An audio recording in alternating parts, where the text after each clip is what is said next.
Le dragon noir, conte chinois. Il était une fois, en Chine, un château édifié sur la cime d'une haute montagne. À en croire les habitants de la région, ce château était enchanté. En effet, un mystère des plus impénétrables entourait cette forteresse. Personne n'avait jamais vu le maître d'océan. De temps en temps, une épaisse fumée noire s'échappait des cheminées. Et ceux qui avaient le courage de s'approcher des murailles entendaient une étrange rumeur. Mais les douves pleines d'eau interdisaient l'entrée aux plus audacieux. Le château se dressait, imposant, comme s'il montait la garde sur la vallée qui s'étendait au pied de la montagne. Le matin, alors qu'il était encore nimbé d'un brouillard bleuté, il semblait émerger comme dans un rêve, suspendu en l'air. Les légendes les plus farfelues volaient de bouche en bouche sur ce qui pouvait bien se passer derrière ces murs sombres. La plus répandue de ces histoires parlait d'un mystérieux animal qui vivait en solitaire et que personne n'avait jamais réussi à apercevoir. Dans la vallée, au pied du château, s'étendaient de vastes prairies vert tendre, des bosquets et des jardins. De jolies fleurs bariolées poussaient partout dans les champs et le long des chemins, donnant un air joyeux au paysage. Sur les eaux des lacs fleurissaient d'énormes nénuphars et des cygnes blancs comme neige y glissaient également. Sur la rive d'un de ces lacs paisibles était bâti un petit pavillon au toit courbé, entouré d'un jardin. La maison appartenait à un personnage assez important, un mandarin de la région. Il y habitait avec sa femme, ses 2 enfants et ses serviteurs. Les enfants, une fillette et un garçonnet. Tous 2 vifs et turbulents, donnaient beaucoup de tracas à la gouvernante, nommée In-An. La petite fille, Yuno, était brune, avec de magnifiques yeux noirs en amande, et ressemblait à son père, alors que son frère Xiao avait les cheveux châtains et ressemblait à sa mère. In-An, la gouvernante, lorsqu'elle voulait les faire tenir tranquilles, leur racontait de longues histoires remplies de magie, de fées, de sorcières et de dragons terribles. Les 2 enfants l'écoutaient les yeux écarquillés, tremblants quand le récit devenait effrayant. À la fin, ils demandaient « Mais est-ce vraiment arrivé ?» Certaines choses, oui, sont réellement arrivées, répondait In-An en souriant. Mais je ne pourrais vous dire quand. L'histoire qui les fascinait le plus était celle où il était question du château de la montagne. La gouvernante racontait qu'un animal mystérieux et solitaire vivait au milieu de fabuleux trésors remplissant toutes les salles et les donjons de l'immense forteresse. Une nuit, les enfants dormaient profondément lorsqu'ils furent réveillés par une terrible tempête. Le vent hurlait dans les arbres. Le tonnerre et les éclairs se succédaient sans interruption. La pluie et les grêlons gros et denses frappaient tour à tour les fenêtres. Les 2 enfants chuchotèrent. « Nino, tu dors ? Non ? Dis, tu n'as pas peur ? Si, un peu. Il me semble entendre quelqu'un qui appelle dehors. » Peu après, malgré le bruit du vent, ils réussirent tous les 2 à distinguer des paroles qui semblaient venir de très loin dans la nuit. « Enfants, sortez de la maison, venez jusqu'au château enchanté. Je vous laisserai entrer. Venez vite, venez. »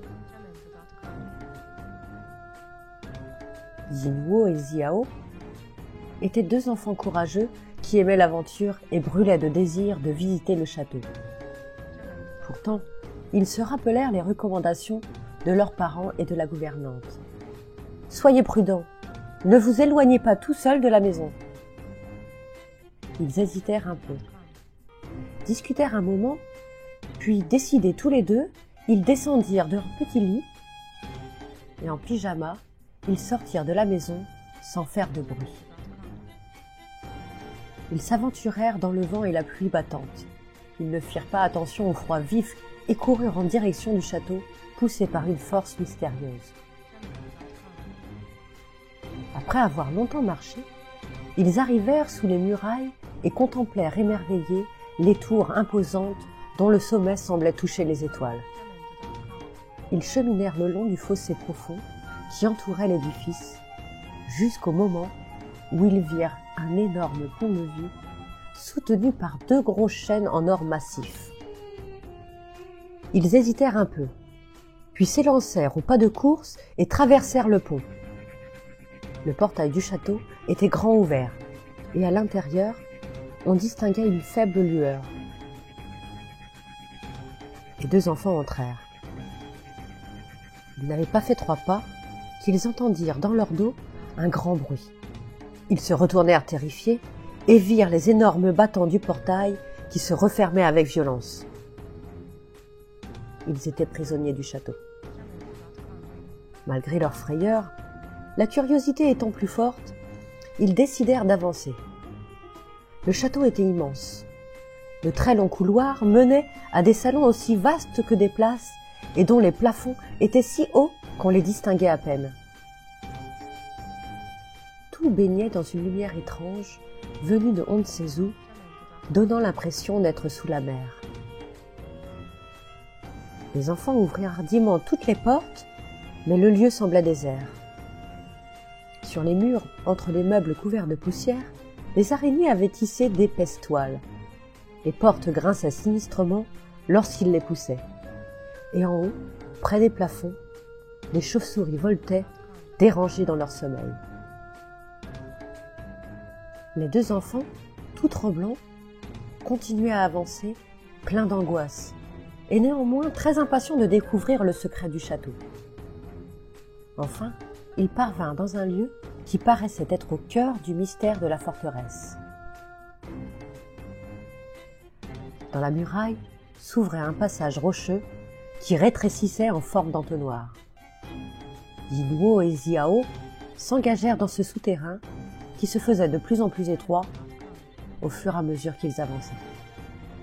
La gorge serrée se tenant par la main, ils progressèrent encore et débouchèrent dans une immense caverne. Au centre s'étendait un lac aux eaux obscures.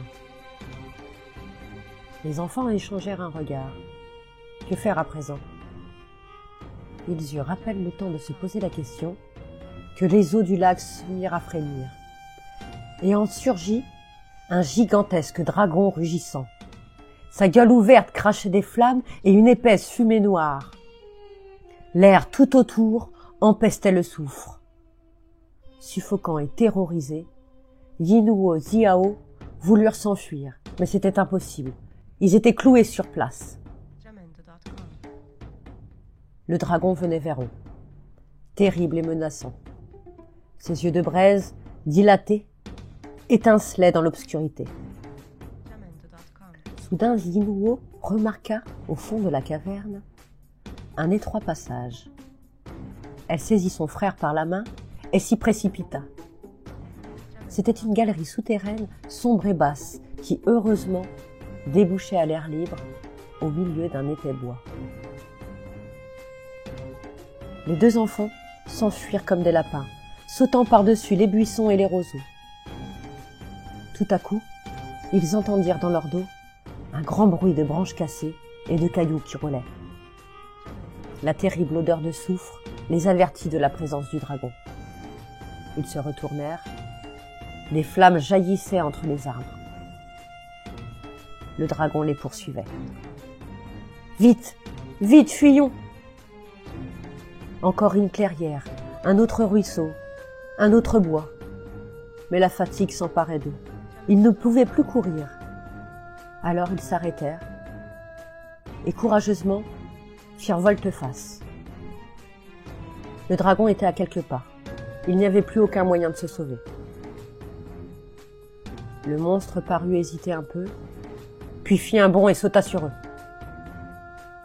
C'était la fin. Soudain, il se passa quelque chose d'extraordinaire. Ils entendirent la voix de leur mère. « Allons les enfants, couvrez-vous et dormez tranquille. Pourquoi vous agitez-vous ainsi? Taisez-vous un peu.